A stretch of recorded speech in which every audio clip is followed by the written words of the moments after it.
La plupart des oiseaux mazoutés succombent avant même d'avoir pu être secourus. Ceux-ci font partie des chanceux. Ils ne se remettent du lavage que dans les derniers jours. Ils essaient de prendre un peu de poids. Ils vont continuer à aller dans le bassin et à se lisser les plumes afin de redéfinir leur structure.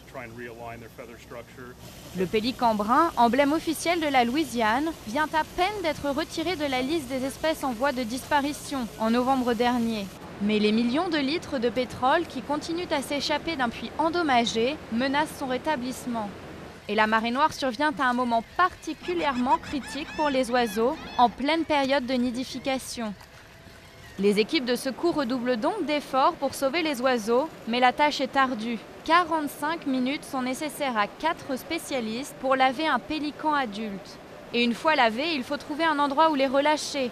Un véritable défi, sachant que la nappe d'hydrocarbures s'étend sur plus de 80 km au large des côtes. C'est sûr qu'il serait bien de pouvoir mettre la fuite du pétrole sous cloche. Mais nous ne savons pas quand ça se terminera. Par contre, nous savons que le pétrole va continuer à se répandre par vagues. Alors nous essayons de nous y préparer et d'apprêter notre équipe de secours. Mais faut-il vraiment secourir les oiseaux? C'est la question que les équipes se posent. En les retirant de leur nid, ils courent le risque de tuer les oisillons et en déplaçant les animaux stressés dans des marécages fragiles, ils pourraient leur faire plus de tort que de bien.